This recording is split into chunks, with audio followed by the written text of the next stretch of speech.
appreciate you being here. Late last night and early today, at my direction, the United States Armed Forces conducted an extraordinary military operation in the capital of Venecuēlā.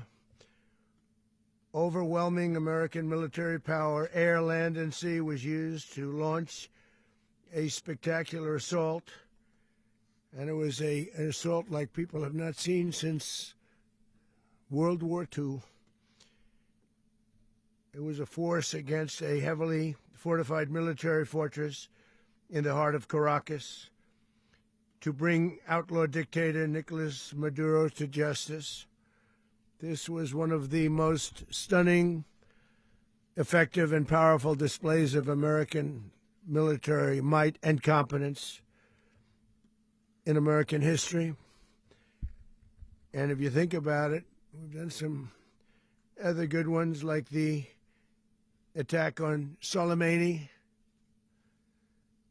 the attack on al-Baghdadi, and the obliteration and decimation of the Iran nuclear sites just recently in an operation known as Midnight Hammer,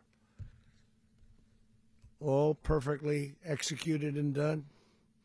No nation in the world could achieve what America achieved yesterday, or frankly in just a short period of time. All Venezuelan military capacities were rendered powerless as the men and women of our military, working with U.S. law enforcement, successfully captured Maduro in the dead of night. It was dark. The lights of Caracas were largely turned off due to a certain expertise that we have.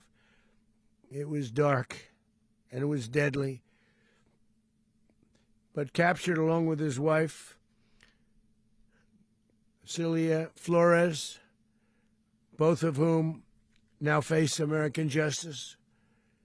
Maduro and Flores have been indicted in the Southern District of New York, it's Jay Clayton, for their campaign of deadly narco-terrorism against the United States and its citizens. I want to thank the men and women of our military who achieved such an extraordinary success overnight with breathtaking speed, power, precision, and competence. You rarely see anything like it. You've seen some raids in this country that didn't go so well. They were an embarrassment.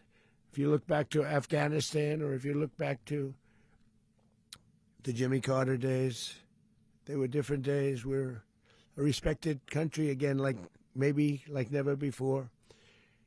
These highly trained warriors, operating in collaboration with U.S. law enforcement, caught them in a very ready position. They were waiting for us. They knew we had many ships out in the sea, just sort of waiting. They knew we were coming. So they were in what's called a ready position. But they were completely overwhelmed and very quickly incapacitated. If you would have seen what I saw last night, you would have been very impressed. I'm not sure that you'll ever get to see it, but it was an incredible thing to see.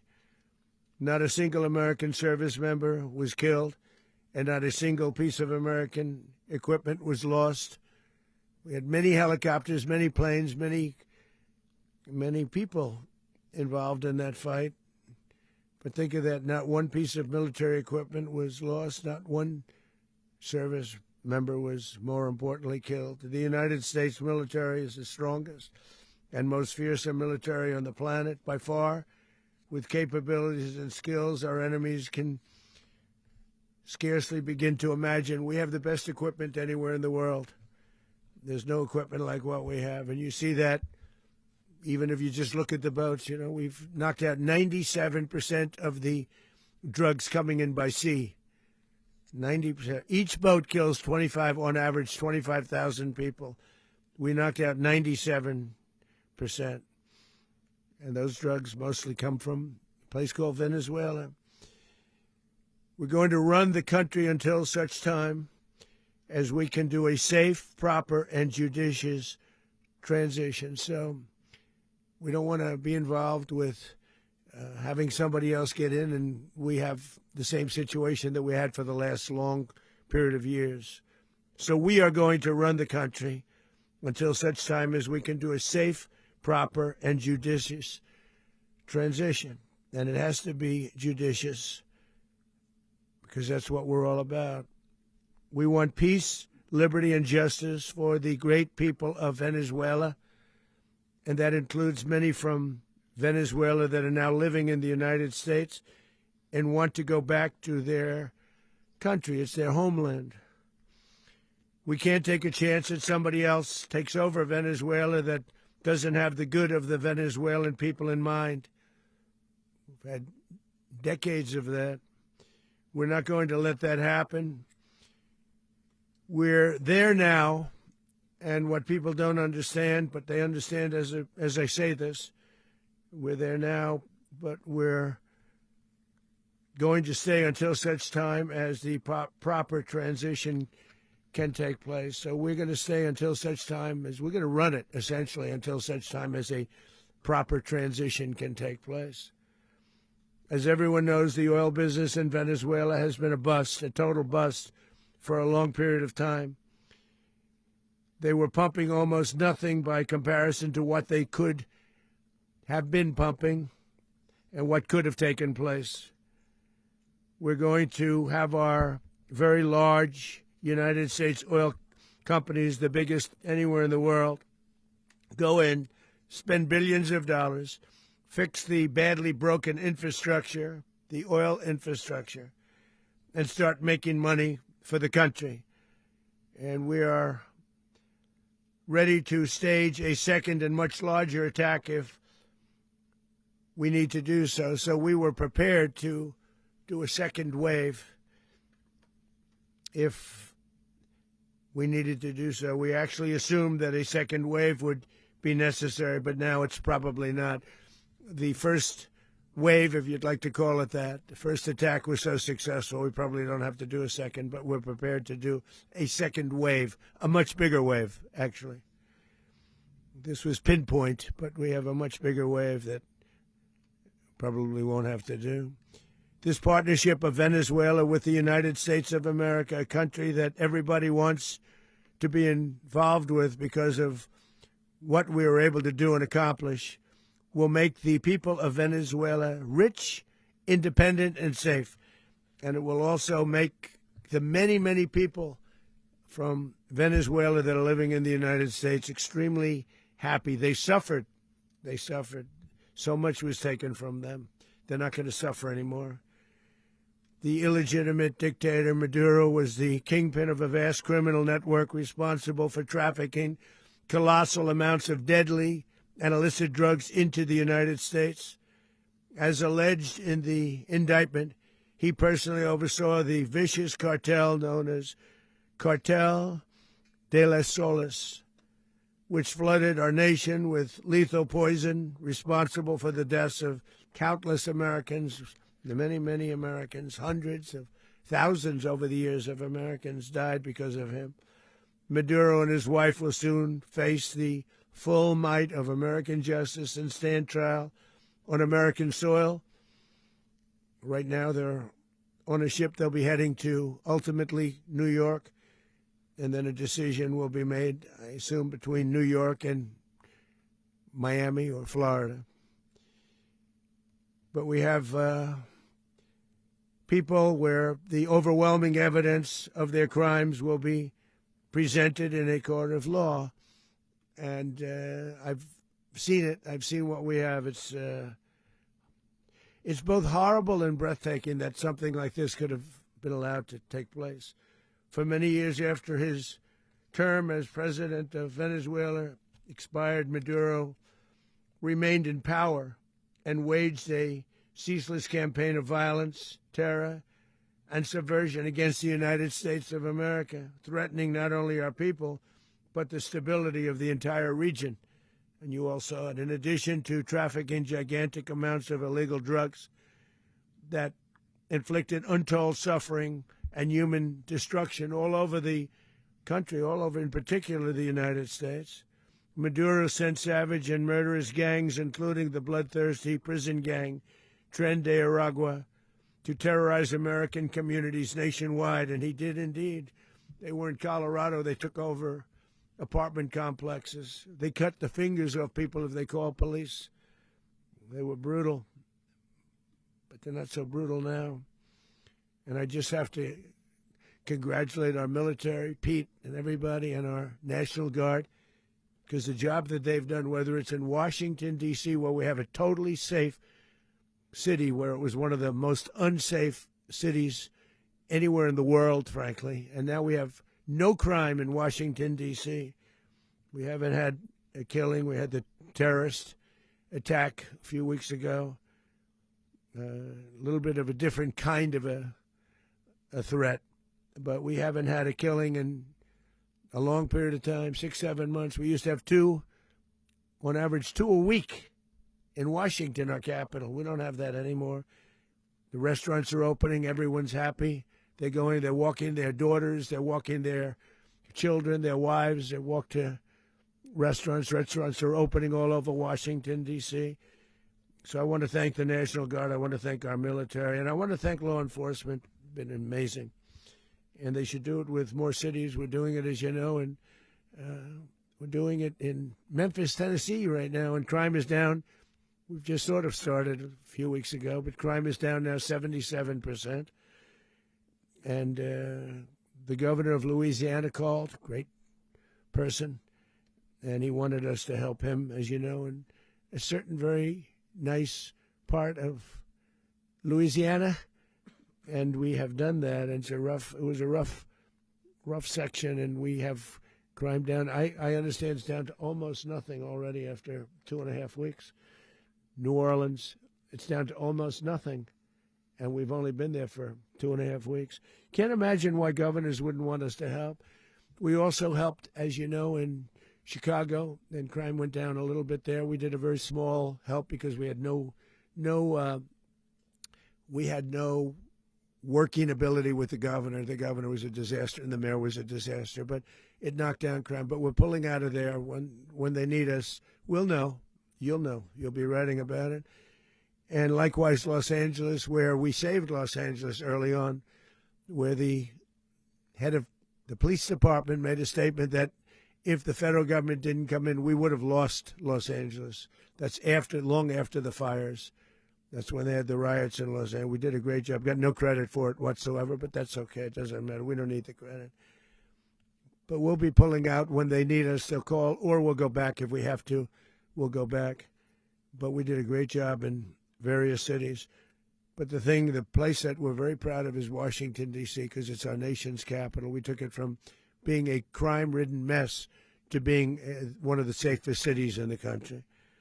But the gangs that they sent raped, tortured, and murdered American women and children. They were in all of the cities I mentioned, Tren de Aragua. And they were sent by Maduro to terrorize our people, and now Maduro will never again be able to threaten an American citizen or anybody from Venezuela. There will no longer be threats. For years I've highlighted the stories of those innocent Americans whose lives were so heartlessly robbed by this Venezuelan terrorist organization. Really one of the worst. One of the worst, they say the worst. Americans like 12-year-old Jocelyn Nungari from Houston. Beautiful Jocelyn Nungari, what happened to her? They, as you know, they kidnapped, assaulted, and murdered by Tren de Aragua animals. They murdered Jocelyn and left her dead under the bridge. There was a bridge that will never be the same to so many people after seeing what happened. As I've said many times, the Maduro regime emptied out their prisons, sent their worst and most violent monsters into the United States to steal American lives. And they came from mental institutions and insane asylums. They came from prisons and jails. The reason I say both, they sound similar. Actually, prisons a little bit more hostile, a little bit tougher. A mental institution isn't as tough as an insane asylum, but we got them both. They sent from their mental institutions. They sent from their jails, prisons. They were drug dealers. They were drug kingpins. They sent everybody bad into the United States, but no longer. And we have now a border where nobody gets through. In addition, Venezuela unilaterally seized and stole American oil, American assets, and American platforms, costing us billions and billions of dollars. They did this a while ago, but we never had a president that did anything about it. They took all of our property. It was our property. We built it. And we never had a president that decided to do anything about it. Instead, they fought wars that were 10,000 miles away. We built Venezuela oil industry with American talent, drive, and skill, and the socialist regime stole it from us during those previous administrations, and they stole it through force. This constituted one of the largest thefts of American property in the history of our country. Considered the largest theft of property in the history of our country. Massive oil infrastructure was taken like we were babies, and we didn't do anything about it. I would have done something about it. America will never allow foreign powers to rob our people or drive us back into and out of our own hemisphere. That's what they did. Furthermore, under the now deposed dictator Maduro, Venezuela was increasingly hosting foreign adversaries in our region and acquiring menacing offensive weapons that could threaten U.S. interests and lives. And they used those weapons last night. Potentially in league with the cartels operating along our border. All of these actions were in gross violation of the core principles of American foreign policy, dating back more than 2 centuries, and not anymore. All the way back, it dated to the Monroe Doctrines, and the Monroe Doctrine is a big deal, but we've superseded it by a lot. By a real lot. They now call it the Donroe Document. I don't know. It's Monroe Doctrine. We sort of forgot about it. It was very important, but we forgot about it. We don't forget about it anymore. Under our new national security strategy, American dominance in the Western Hemisphere will never be questioned again. Won't happen. So just in concluding, for decades, other administrations have neglected or even contributed to these growing security threats in the Western Hemisphere. Under the Trump administration, we are reasserting American power in a very powerful way in our home region. And our home region is very different than it was just a short while ago. The future will be, and we did this in my first term. We had great dominance in my first term, and we have far greater dominance right now. Everyone's coming back to us.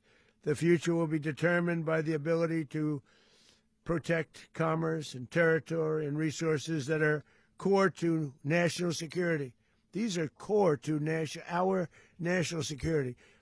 Just like tariffs they've made our country rich, and they've made our national security stronger than ever before. But these are the iron laws that have always determined global power. And we're going to keep it that way. We will secure our borders. We will stop the terrorists. We will crash the cartels, and we will defend our citizens against all threats, foreign and domestic. Other presidents may have lacked the courage or whatever to defend America, but I will never allow terrorists and criminals to operate with impunity against the United States. This extremely successful operation should serve as warning to anyone who would threaten American sovereignty or endanger American lives. Very importantly, the embargo on all Venezuelan oil remains in full effect.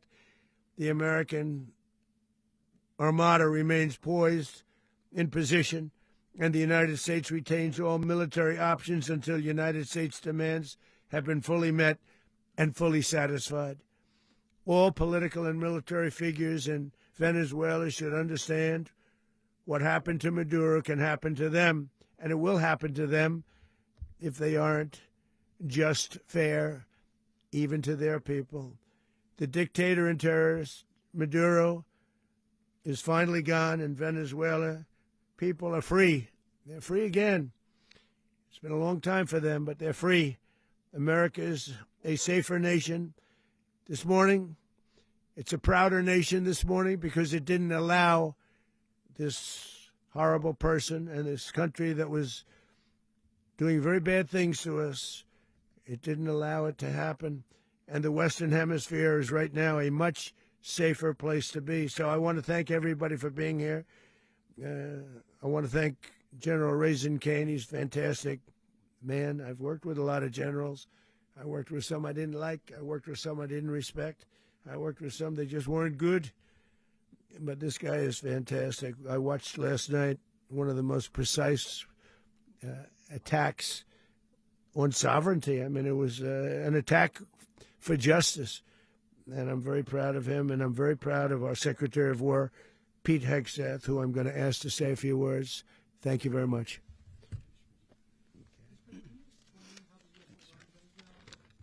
Well, thank you, Mr. President.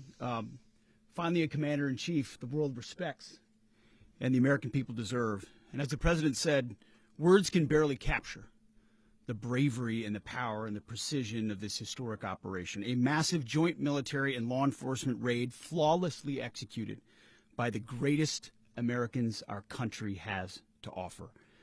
American warriors are second to none, the best in the world and the best of our country. What all of us witnessed last night was sheer guts and grit, gallantry and glory of the American warrior. I'm simply humbled by such men. And I tip my hat to our chairman, Dan Raisin Kane, and all those Americans who stood watch last night. Our warriors are the elite of America, and again, President Trump has your back. No other country on planet Earth, and it's not even close, could pull this kind of operation off. And no other president has ever shown this kind of leadership, courage, and resolve, the most powerful combination the world has ever seen. As the President said, our adversaries remain on notice. America can project our will anywhere, anytime. The coordination, the stealth, the lethality, the precision, the very long arm of American justice, all on full display in the middle of the night. Nikolass Maduro had his chance, just like Iran had their chance, until they didn't and until he didn't. He effed around, and he found out. President Trump is deadly serious about stopping the flow of gangs and violence to our country. Deadly serious about stopping the flow of drugs and poison to our people. Deadly serious about getting back the oil that was stolen from us. And deadly serious about reestablishing American deterrence and dominance in the Western Hemisphere. This is about the safety, security, freedom, and prosperity of the American people. This is America first. This is peace through strength. And the United States War Department is proud to help deliver it. Welcome to 2026. And under President Trump, America is back. I'd like to welcome now our chairman, Chairman Raisin Kane, to give a few more details about the operation. Mr. Chairman. Thank you, Mr. Secretary. Thank you, Mr. President, and good morning. Last night, on the order of the President of the United States and in support of a request from the Department of Justice, as the President said, the United States military conducted an apprehension mission in Caracas, Venezuela, to bring to justice two indicted persons, Nikolass and Cecilia Maduro. This operation, known as Operation Absolute Resolve, was discreet, precise, and conducted during the darkest hours of January 2nd and was the culmination of months of planning and rehearsal, an operation that, frankly, only the United States military could undertake. What I'd like to do this morning is talk to you through some of the preparation and the details without compromising any of our tactics, techniques, and procedures. There is always a chance that we'll be tasked to do this type of mission again. Our interagency work began months ago and built on decades of experience of integrating complex air, ground, space, and maritime operations. While the past 2 decades have honed the skills of our special operations forces, this particular mission required every component of our joint force, with soldiers, sailors, airmen, Marines, and Guardians working in unison with our intelligence agency partners and law enforcement teammates in an unprecedented operation.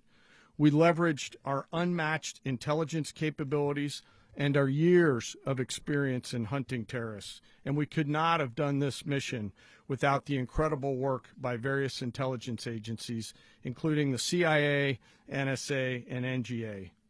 We watched, we waited, we prepared, we remained patient and professional. This mission was meticulously planned, drawing lessons from decades of missions over the last many years, many missions over these last many years. This was an audacious operation that only the United States could do. It required the utmost of precision and integration within our joint force. And the word integration does not explain the sheer complexity of such a mission. An extraction so precise it involved more than 150 aircraft launching across the Western Hemisphere in close coordination, all coming together in time and place to layer effects for a single purpose: to get an interdiction force into downtown Caracas while maintaining the element of tactical surprise. Failure of one component of this well-oiled machine would have endangered the entire mission, and failure is never an option for America's joint force. Those in the air over Caracas last night were willing to give their lives for those on the ground and in the helicopters. Let me talk a little bit about the preparation. After months of work by our intelligence teammates to find Maduro and understand how he moved, where he lived, where he traveled, what he ate, what he wore, what were his pets, in early December, our force was set pending a series of aligned events.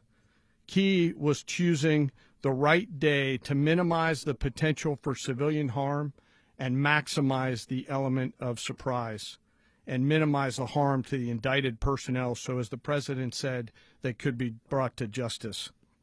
And as the president said earlier today, weather in Venezuela is always a factor this time of the year. And over the weeks through Christmas and New Year's, the men and women of the United States military sat ready, patiently waiting for the right triggers to be met and the president to order us into action. Last night, the weather broke just enough, clearing a path that only the most skilled aviators in the world could maneuver through. Ocean, mountain, low cloud ceilings, but when tasked with a mission, this organization does not quit. At 10:46 p.m. Eastern Time last night, the president ordered the United States military to move forward with this mission. He said to us, and we appreciate it, Mr. President, good luck and Godspeed. And those words were transmitted to the entire joint force. Over the course of the night, aircraft began launching from 20 different bases on land and sea across the Western Hemisphere. In total, more than 150 aircraft, bombers, fighters, intelligence, reconnaissance, surveillance, rotary wing were in the air last night. Thousands and thousands of hours of experience were airborne. Our youngest crew member was 20, and our oldest crew member was 49, and there's simply no match for American military might.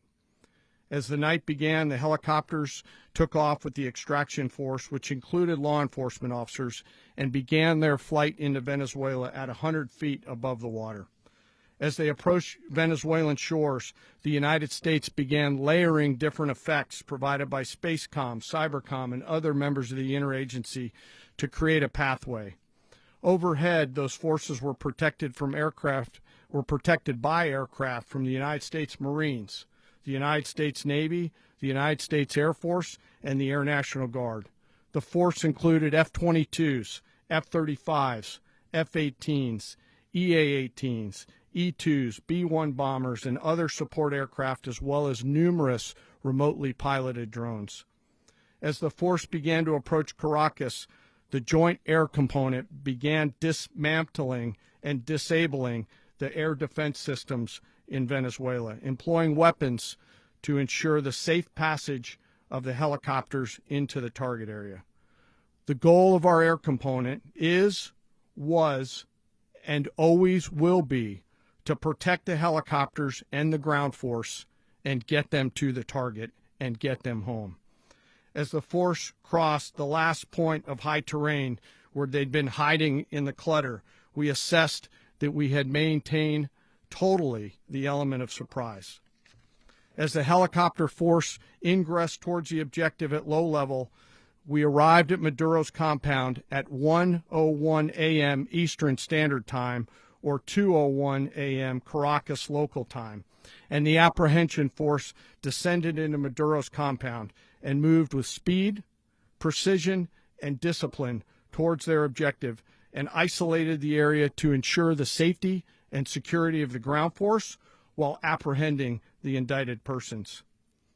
On arrival into the target area, the helicopters came under fire, and they replied with that fire with overwhelming force in self-defense. One of our aircraft was hit but remained flyable, and as the President said earlier today, all of our aircraft came home, and that aircraft remained flyable during the rest of the mission. As the operation unfolded at the compound, our air and ground intelligence teams provided real-time updates to the ground force, ensuring those forces could safely navigate the complex environment without unnecessary risk. The force remained protected by overhead tactical aviation. Maduro and his wife, both indicted, gave up and were taken into custody by the Department of Justice, assisted by our incredible U.S. military with professionalism and precision, with no loss of U.S. life. After securing the indicted persons, the force began to prep for departure. Helicopters were called in to exfiltrate the extraction force, while fighter aircraft and remotely piloted aircraft provided overhead coverage and suppressive fire. There were multiple self-defense engagements as the force began to withdraw out of Venezuela. The force successfully exfiltrated and returned to their afloat launch bases, and the force was over the water at 3:29 a.m. Eastern Standard Time with indicted persons on board, and both Maduro and his wife were embarked aboard the USS Iwo Jima. In closing, what we've witnessed today is a powerful demonstration of America's joint force. We think, we develop, we train, we rehearse, we debrief, we rehearse again and again, not to get it right, but to ensure that we cannot get it wrong. Our jobs are to integrate combat power so when the order comes, we can deliver overwhelming force at the time and the place of our choosing against any foe anywhere in the world. I am immensely proud today of our joint force and filled with gratitude to represent them here today. There is simply no mission too difficult for these incredible professionals and the families that stand by them and support them. As we stand here this morning, our forces remain in the region at a high state of readiness, prepared to project power, defend themselves, and our interests in the region. This operation is a testament to the dedication and unwavering commitment to justice and our resolve to hold accountable those who threaten peace and stability. In closing, I want to express my heartfelt gratitude to the brave men and women who executed this mission. Their courage and tireless commitment to our nation are what makes us strong. Thank you, Mr. Secretary, and thank you, Mr. President. Well, I don't have much to add to what you've heard now, other than the following points. Nikolass Maduro was indicted in 2020 in the United States. He is not the legitimate president of Venezuela. That's not just us saying it. The first Trump administration, the Biden administration, the second Trump administration, none of those three recognized him. He's not recognized by the European Union and multiple countries around the world. He is a fugitive of American justice with a $50 million reward, which I guess we saved $50 million. And Make sure. yeah, exactly. But Don't let anybody claim it. Nobody deserves it but us. But I want to be clear about one thing. Nikolass Maduro had multiple opportunities to avoid this. He was provided multiple very, very, very generous offers and chose instead to act like a wild man, chose instead to play around. And the result is what we saw tonight. The other message here is the following. You have a guy, like many people around the world, they like to play games. You have a guy who decides he's going to invite Iran into his country, is going to, do the confiscation of American oil companies, is going to flood our country with gang members, is going to take Americans prisoner and try to hold them for hostage and trade them like he was able to do with the Biden administration. Basically likes to play games all this time and thinks nothing's going to happen. And I hope what people now understand is that we have a president. The 47th president of the United States is not a game player. When he tells you that he's going to do something, when tells you he's going to address a problem, he means it. He actions it. I can tell you, I've watched this process now for 14, 15 years, been around it. Everybody talks. I'm going to do this. I'm going to do that. When I get there, we're going to do this. We're going to take. This is a president of action. Like, I don't understand yet how they haven't figured this out. And now, if you don't know, now you know. Because this is the way it's going to play out. And I think people need to understand that this is not a president that just talks and does letters and press conferences. And, if he says he's serious about something, he means it. And this is something that was a direct threat to the national interest of the United States. And the president addressed it. There's a president of peace, by the way. I told you what I just said earlier. This guy had multiple opportunities to find his way somewhere else and figure out another. He could have been living somewhere else right now very happy. But instead, he wanted to play big boy. And so now, he's got other sets of problems on his hands. And but I think the message here should be for the world. Look, the president doesn't go out looking for people to pick fights with. He's not generally wants to get along with everybody. We'll talk and meet with anybody. But don't play games. Don't play games with this president's in office because it's not going to turn out well. And so I hope that, I guess that lesson was learned last night, and we hope it'll be instructive moving forward. Is that a message for Cuba, Mr. President?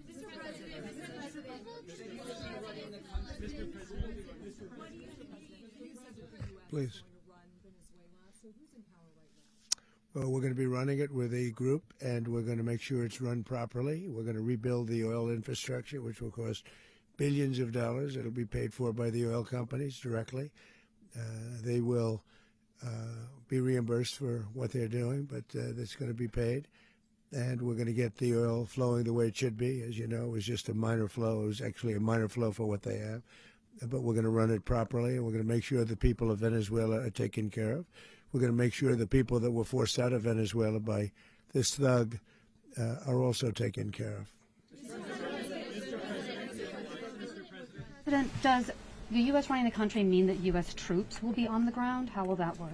Well, they always say boots on the ground. So we're not afraid of boots on the ground if we have to have. We had boots on the ground last night at a very high level, actually. We're not afraid of it. We don't mind saying it. But we're going to make sure that that country is run properly. We're not doing this in vain. This is a very dangerous attack. This is an attack that could have gone very, very badly. Could have gone very badly. We could have lost a lot of people last night. We could have lost a lot of dignity. We could have lost a lot of equipment. The equipment is less important, but we could have lost a lot. And we're going to make sure that this is proper. We're there now. We're ready to go again if we have to. We're going to run the country right. It's going to be run very judiciously, very fairly. It's going to make a lot of money. We're going to give money to the people. We're going to reimburse people that were taken advantage of. We're going to take care of everybody. It's very important. We couldn't let them get away with it. They stole our oil. We built that whole industry there, and they just took it over like we were nothing. And we had a president that decided not to do anything about it. So we did something about it. We're late, but we did something about it. Yeah, please. Mechanism by which you're going to run the country? Are you going to designate a U.S. official to coordinate? Yes. It's all being done right now. We're designating people. We're talking to people. We're designating various people, and we're going to let you know who those people are. Would run Venezuela? Well, it's largely going to be for a period of time the people that are standing right behind me. We're going to be running it. We're going to be bringing it back. It's a dead, I talk about a dead country. A year and a half ago, we were a dead country. Now we're the hottest country anywhere in the world. We're a country doing better than any country anywhere in the world. and it required leadership. Venezuela has a lot of bad people in there, a lot of bad people that shouldn't be leading. We're not going to take a chance that one of those people take over for Maduro. So you can look at, and others, we have fantastic people, including people in the military. So we're going to have a group of people running it until such time as it can be put back on track, make a lot of money for the people, and give people a great way of life, and also reimbursement for people in our country that were forced out of Venezuela. Rubio would be. You said earlier today that you weren't going to back Machado to come back and be the opposition leader in your Fox and Friends interview. And then you also mentioned the vice president of Venezuela. Are you going to work with the vice president of Venezuela, or how do you foresee the relationship Well, going? I understand she was just sworn in, but she was, as you know, picked by Maduro. So Marco's working on that directly. He just had a conversation with her, and she's essentially willing to do what we think is necessary to make Venezuela great again. Very simple. Mr. President, Colombian President Gustavo Petro, a couple weeks ago, he said he's got to watch his ass. And today he said he's not concerned about anything happening to him in the aftermath of this operation. So just what your message is Well, about he that. has cocaine mills. He has factories where he makes cocaine. And, yeah, I think I stick by my first statement. He's making cocaine. They're sending it into the United States. So he does have to watch his ass. Mr. President, did you notify any members of Congress in advance? Marco, do you want to talk about that? Because you were involved in it. Sure. We called members of Congress immediately after. This was not the kind of mission that you can do congressional notification on. It was a trigger-based mission in which conditions had to be met night after night. We watched and monitored that for a number of days. So it's just simply not the kind of mission you can call people and say, hey, we may do this at some point in the next 15 days. But it's largely a law enforcement function. Remember, at the end of the day, at its core, this was an arrest of 2 indicted fugitives of American justice, and the Department of War supported the Department of Justice in that job. Now, there are broader policy implications here, but it's just not the kind of mission that you can pre-notify because it endangers the mission. Plus, if I could add one thing to that, Congress has a tendency to leak. This would not be good. If they leaked, General, I think it would have been maybe a very different result. But I have to say, they knew we were coming at some point, We had a lot of ships out there. They sort of knew we were coming. We went through. But Congress will leak, and we don't want leakers. People to watch this all play out live. What was Maduro doing when the U.S. forces entered what I assume would be his home? And also, was there any point where the U.S. was considering if Maduro pushed back or resisted killing Maduro? It could have happened. It could have happened. He was trying to get into a safe place. The safe place is all steel. And he wasn't able to make it to the door because our guys were so fast. They went through the opposition so fast. And there was a lot of opposition. People were wondering, do we get them by surprise? Sort of surprised, but they were waiting for something. It was a lot of opposition. There was a lot of gunfire. You saw some of it today. But he was trying to get to a safe place, which wasn't safe because we would have had the door blown up in about 47 seconds, they say on average, regardless of how thick the steel was. It was a very thick door. It was a very heavy door, but he was unable to get to that door. He made it to the door. He was unable to close it. Go ahead, finish. To be in the time being right now. Do you know his exact Well, whereabouts? eventually, ultimately, in the near future, he's going to be brought to New York. And where is he going to be held? Where is he going to be held in New York? Do you know? That's going to be up to the officials that do these things. Mr. President, the U.S. has something of a mixed track record of ousting dictators without necessarily a plan for what comes afterwards. Not with Did me. that weigh on your decision? Well, that's when we had different presidents, but with me, that's not true. With me, we've had a perfect track record of winning. We win a lot, and we win. If you look at Soleimani, you look at al-Baghdadi, you look at the Midnight Hammer. Midnight Hammer was incredible. Right now, you wouldn't have peace in the Middle East. We have essentially peace in the Middle East because of that. If we weren't successful with Midnight Hammer, you wouldn't have peace in the Middle East. So, with me, you've had a lot of victory. You've had only victories. You've had no losses. Yeah. How long do you expect the U.S. to run Venezuela, and how soon do you want Venezuelan people to hold elections? So I'd like to do it quickly, but it takes a period of time. We're rebuilding. We have to rebuild their whole infrastructure. The infrastructure is rotted. It's actually very dangerous. It's blow-up territory. Oil is very dangerous. It's a very dangerous thing to take out of the ground. can kill a lot of people. It has killed a lot of people doing just that. The infrastructure is old. It's rotted. Much of it is stuff that we put there 25 years ago, and we're going to be replacing it. And we're going to take a lot of money out so that we can take care of the country. Yeah. Are you saying that Secretary Rubio and Mr. President, China, Russia, and Iran have interests in Venezuela. How does this operation affect your relationships with them when it comes to the oil and drugs? In terms of China and Russia, Russia when we get things straightened out. But in terms of other countries that want oil, we're in the oil business. We're going to sell it to them. We're not going to say we're not going to give it. In other words, we'll be selling oil probably in much larger doses because they couldn't produce very much because their infrastructure was so bad. So we'll be selling large amounts of oil to other countries, many of whom are using it now, but I would say many more will come. Are you saying, Mr. President, are you saying that, Mr. President, are you saying that, oh, Mr. President, thank you. What is your message to the people of Venezuela today? Of course, the civilian population specifically, they have a lot of questions. What is your message to the people of Venezuela? That you're going to have peace, justice. You're going to have some of the riches that you should have had for a long period of time. It was stolen from you. But you're going to have peace and you're going to have safety. You're going to have justice. You're going to have a country. You're going to have a real country. You're going to have potentially a great country. You know, if you go back 20 years, maybe even a little longer ago, that was a great country. And they destroyed it. Remember I said that if we lose this election, the United States will be Venezuela on steroids. That's what would have happened. Had we lost the election, the 2024 election, we suffered so badly when you look at the border from 2020. What they did, what Joe Biden administration did to our country should never be forgotten.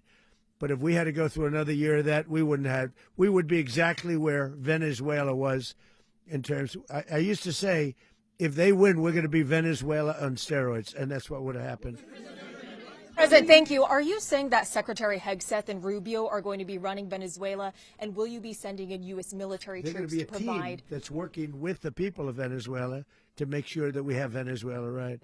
Because for us to just leave, who's going to take over? I mean, there is nobody to take over.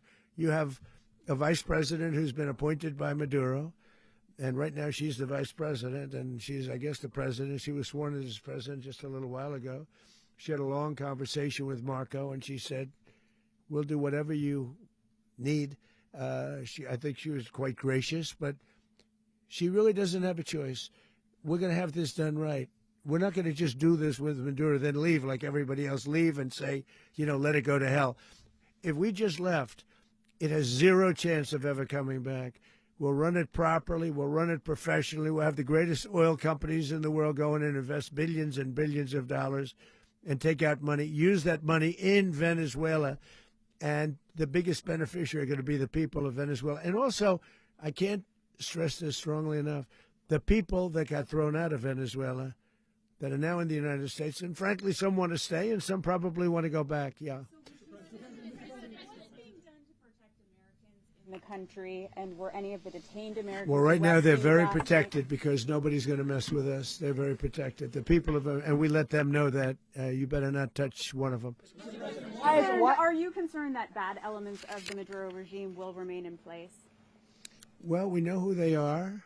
We're on them, and they're acting much differently now than they would have acted 2 days ago. Okay, wait, behind you, please. Mr. President, why is running a country in South America America first? Well, I think it is because we want to surround ourselves with good neighbors. We want to surround ourselves with stability. We want to surround ourselves with energy. We have tremendous energy in that country. It's very important that we protect it. We need that for ourselves. We need that for the world. And we want to make sure we can protect it. Yes, sir. Please, go ahead. Yeah, is there a message here for Cuba and Diaz-Canel? Well, Cuba is an interesting case. Cuba is, not doing very well right now. That system has not been a very good one for Cuba. The people there have suffered for many, many years. And I think Cuba is going to be something we'll end up talking about because Cuba is a failing nation right now, very badly failing nation. And we want to help the people. It's very similar in the sense that we want to help the people in Cuba, but we want to also help the people that were forced out of Cuba and living in this country. Do you want to say something about that, Marco, please? Well, I mean, I just gave you a statement a few minutes ago about when the president speaks, you should take him seriously. So suffice it to say, Cuba is a disaster. It's run by incompetent, senile men, and in some cases, not senile but incompetent nonetheless. It has no economy. It's in total collapse. And by the way, they were, all of the guards that helped protect Maduro. This is well known. Their whole spy agency, all that were full of Cubans. I mean, it's amazing. This poor island took over Venezuela in some cases. One of the biggest problems the Venezuelans have is they have to declare independence from Cuba that tried to basically colonize it from a security standpoint. So, yeah, look, if I lived in Havana and I was in the government, I'd be concerned, at least a little bit. Cutting off the oil flow to Cuba from Venezuela? Well, the president already announced a week ago that anything that's sanctioned, it's sanctioned oil, it's not going to be allowed to get there. So that's a pre-existing. The answer is yes. Yes.